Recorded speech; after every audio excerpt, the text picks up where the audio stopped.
Hello, I met Rylan shortly after I came out of the circle, and he was hosting a program on the night of the election. And I found him quite a charming fellow. He'd actually also just been performing in a play called The Nativity, which was almost next door to where we were filming the Channel 4 alternative election broadcast. I was, of course, immensely struck by the size of his teeth. I was also flattered and rather charmed by the fact that he seemed to know who I was. And we had a chat on air, and otherwise, that's that. But I'm so sad to hear that following the breakup of his marriage, he had two heart attacks. The problem is, emotional stress can have a physical consequence, and real stress over a long period of time can be devastating. And certainly, I would attribute my own cancer experience to the stress that followed coming out of the circle and doing reality TV, something which I never applied to do. I was headhunted, so it's certainly nothing I was prepared for, and it certainly wasn't fame or the loss of fame or all that sort of rubbish.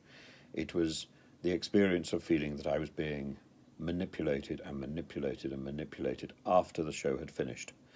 And one of the reasons why I'm so keen to get this debate started is that the government has actually given more power to production companies and to the people who work for them, rather than delegated that power to people who are capable of looking after performers, that is, management, agents, and unions. And unions need to buck up and recognise where their duty is, particularly the union equity.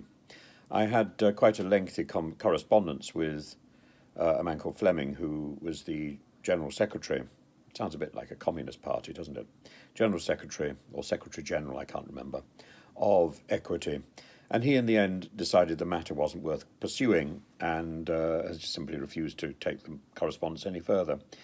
He doesn't think that people who are on reality TV programs should be represented by the union Equity. I think they should.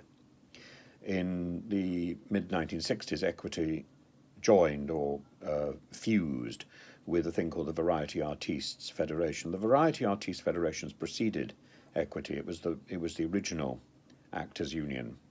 And it had a principle that anybody who was performing, whether they were performing for a serious amount of money or for fish and chips, should be represented so that there is somebody to speak up against management, against production, in the favour of the performer. And indeed, Mary Lloyd led a huge strike of theatres quite early in the 20th century, and it brought the theatres in London to a standstill.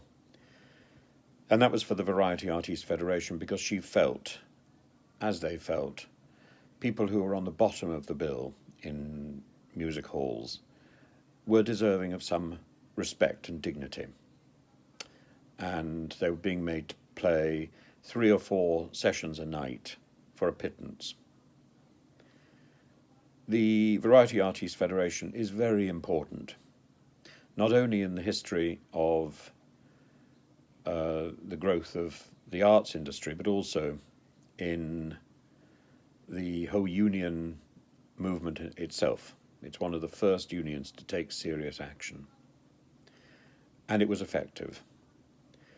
And the idea that it would represent anybody who was performing is something that should have been continued and accepted by Equity. Instead, Equity has this rather snooty idea that it is partly there to monitor the industry and to see who merits professional care. Well, anybody who can command the television channels and can be seen on television night after night merits professional care, in my view, and I'm simply waiting for Equity to recognise the moral right about that. And I think if, in order to do that, we probably need government support, and that's why I've been so insistent on getting in touch with the Secretary of State for the Digital Media, Culture and Sport, and for any other politicians who might be able to influence this process. And I do recommend anybody who is looking at this to write to their MP and to encourage this debate to be furthered. At the moment, there was a committee meeting, a committee called for the DCMS to investigate the scandals and the suicides on Love Island and the Jeremy Kyle show. It heard testimony mostly from production companies and production staff. It took testimony from four participants of Love Island and Jeremy Kyle in over a year. And the committee had not finished when Boris Johnson called an election, and the custom is at that point all committees stop and then are restarted if necessary. This committee was never restarted. Instead, a regulation was formatted and is now controlled by Ofcom, and that regulation gives significant power to productions. Production companies now have control over participants in reality TV for up to 18 months after the show is over. That effectively confirms industry practice that I saw when I was on the circle. I think that practice is demonstrably wrong. And simply throwing psychiatry at a problem isn't going to resolve it. We need to give these people proper professional support in exactly the same way as we would give actors or presenters proper professional support. And it's not that that support isn't there, it's that it is denied. It's denied by the people who can give that support, and it's denied, and access is denied or made very difficult by production companies. So there we are. As for Rylan, I am terribly sorry, and I think, it's difficult enough. It's difficult enough getting through this world and this life, and if people aren't pleasant to each other and aren't nice and aren't kind, there's something lacking in them, and I'm very sorry.